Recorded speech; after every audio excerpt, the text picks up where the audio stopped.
second floor of the Hilton in Uptown Charlotte. Wow. And we welcome in our good friends with Clemson and the Tigers. Coach Brownell will offer us an opening statement, then we will move throughout the room with some Q&A both for Coach and our student athletes. So Coach, the floor is yours. Okay, good morning. Excited to be here for year 16 for me. Excited to see what this new team brings. RJ Godfrey and Dylan Hunter are alongside me, two seniors that I think will be tremendous leaders for this year's team. I like our group. Obviously, we have 10 new players, 6 freshmen, so we're a little bit young, but I think we've got great depth. I'm excited by how we're practicing. I think our guys are competing very hard. The challenge, I think, for our coaching staff is to try to blend this new team together and find a style of play that we think fits and will help them be successful. So, unlike my good friend and football coach, Coach Sweeney, I'm not going to filibuster. I want to move it all along to the next part of the interview process. It's now on the record, so thank you. Questions for Coach from the room? Please identify yourselves and the agency that you are with. Coach, we'll start your first 2 questions on the left side, first row. We'll start against the wall and then move it down the table. Morning, Coach. You got a brand new team, obviously. The tempo last year was the slowest that you played in a couple of years. Was that by design, and do you think this team will play a little bit more of tempo, kind of with shooting the ball, with the ability to shoot the ball with some of the guys that you brought in? Yes, it probably ended up being by design last year because we had a really strong starting 5, and guys like Chase Hunter, Ian Shefflin were guys that I wanted to make sure played 35 minutes. So this year's team will be different. We're going to get up and down the floor more. I think we're going to extend our defense, try to be a bit more aggressive, play with high hands and great activity and energy. And I think this could be a group that we play 10 guys double-figure minutes. And offensively, we're trying to push and play with tempo and start the offense with a little more thrust. I'm excited for that. I think our players are, and I do think that that's the best way for this team to play. And we've done it a couple other years. My first year, I think we did a little bit of that here at Clemson, and then also the COVID season in 21. I think this team resembles those teams in my mind. Coach, still on the left, still in the first row. Dan Tortora, wakeupcalldt.com. How are you, Coach? Great, thanks. And you brought up Coach Sweeney, and obviously the culture of Clemson outside of just sheerly basketball or football, that family that you have and that approach that you have. Dabo, I believe, made mention of the fact that he was laughed at when he came in and said that they were going to be something, and they've won national championships. You've obviously brought Clemson basketball to a place where we've seen you on a national stage make it toward the tail end of the NCAA tournament. So just the overall essence of Clemson and what people should know, not just about this program, but about what it is to be a Tiger. Yeah, I mean, Clemson is a special place. It's just something that we talk about it at Clemson. It's in these hills. There's something in these hills. It's more of a feeling. You just have to come see the place, spend time. You know, I sent my 2 daughters to Clemson. I mean, we're all in. We love it. Been there for a long time, and I think it's because the values and what Clemson stands for is excellence. And I think you see it throughout the university. Obviously, it's grown tremendously under the leadership of Jim Clements. Our athletic department under Graham Neff is outstanding, and you see all different kinds of teams and athletic programs within our university doing well, and so it motivates you, right, to try to do the same with your program. And I think it's just such a close-knit family atmosphere. We spend a great deal of time together. We encourage our student athletes to get to know as many of the regular students and other student athletes as they can, and I think that's one of the things that just makes Clemson unique and special. It's a truly special place, and I'm humbled to be the coach there. Coach, we're going to get the microphone on the left side. Be about the 5th row back towards the light stand. Hey Coach, this is Grayson Mann with TigerNet.com. You talk about a new identity and this being a new team. I guess just what goes into that process when you bring in so many different players from the portal, and guys like Dylan Hunter and RJ are mainstays, but what goes into that process of discovering that throughout the summer? Well, you got to do a lot of work. You have to have a great staff. I do. My assistant coaches are fantastic, and I think the fact that we've had some continuity these last several years in staff has really helped us. But those guys have to do a great deal of work and effort to bring in the right types of players that we think fit, you know, how we want to play and who we are and what is our identity as a program.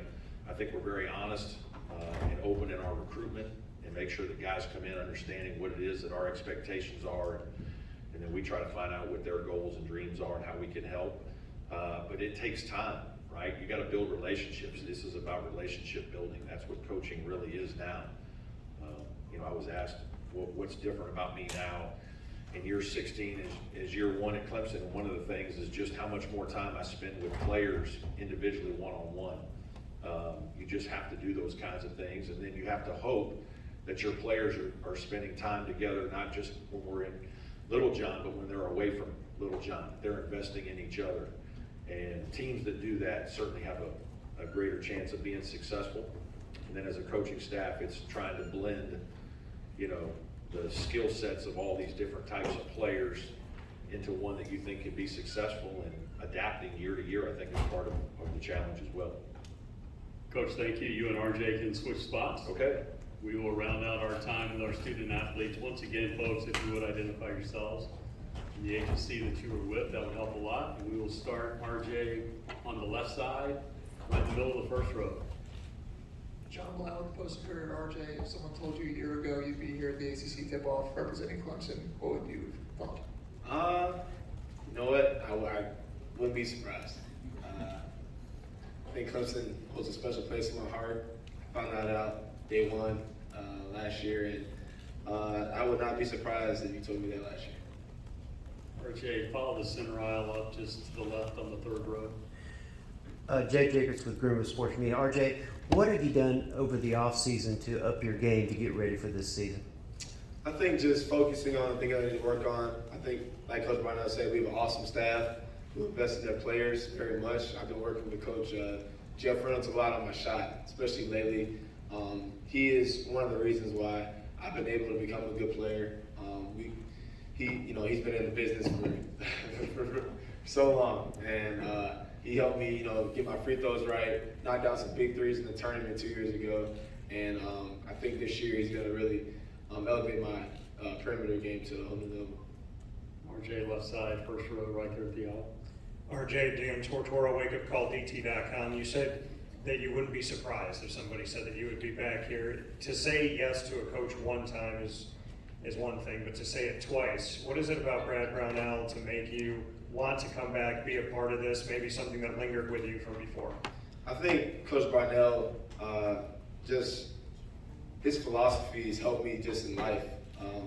I've kind of, just on my personal level, just kind of tried to adopt like a soldier mentality. And that's kind of what he kind of, puts on us, the model of grit, doing things when it's hard, doing things when you don't want to, doing things when, you're not in the best mental or physical spot. It's just fighting through adversity. It's something that I took for granted my first 2 years here. And then when things got hard at my last place,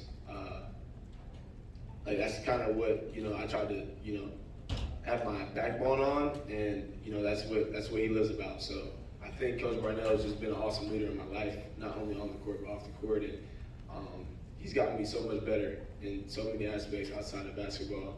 And I wanted to feel that again. When I got the opportunity to go back, I was like, man, I can't pass that up. I cannot pass that up. RJ, your last question from the podium. Along those lines, when Coach recruited you the first time, there was a little bit of a recruitment here the second time. How was that conversation the same, or how was it different? It was so long ago the first time, I don't even remember. But second time, he didn't really have to recruit me. He already knew the interest I had, for the program and everything I wanted. I wanted to come back and not only, play for him, but play for, the Clemson fans.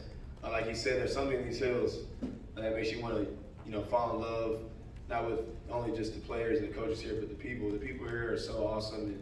And, I love being a Clemson student athlete, for anything. So I'm just so grateful I had the opportunity to come back and play for the orange and purple again and put on for Clemson. RJ, thank you. You can switch spots with Dylan. Thank you.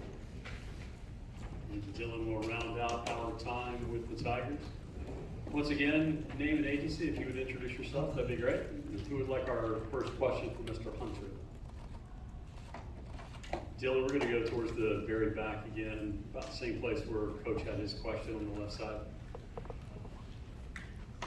Hey Dylan, this is Grayson Mann with TigerNet.com. Brad's been talking about this being a new team, new identity. For you being kind of the mainstay, the head of the snake of this, what's been the challenge for you this offseason of leading this team? I would say one of the main challenges, like, you know, it's a whole group of guys, new guys that don't really know each other, like, new environment, a lot of guys coming from different places, Utah, like, just around the country. So it's really about gelling, you know, like, spending time outside of basketball, like, off court, like, just getting to know each other. Like, starting in the summer, that was, like, our main thing. We would go out, go fishing with RJ, or go out to the lake, go out to get something to eat, get to know each other. So I feel like now, going into like starting the season, we're starting to like see the gel and form like during practice, and everything's becoming simple after that. You're gonna go left side, first row.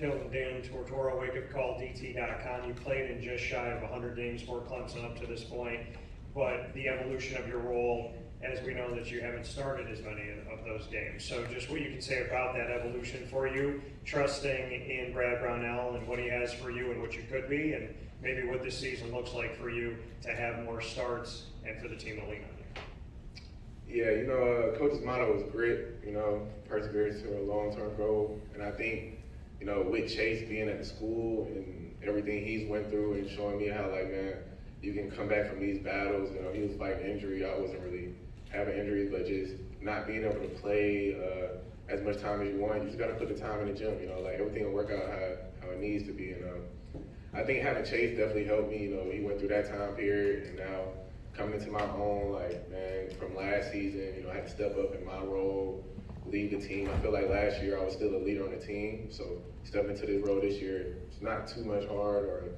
on myself. It's just being a leader.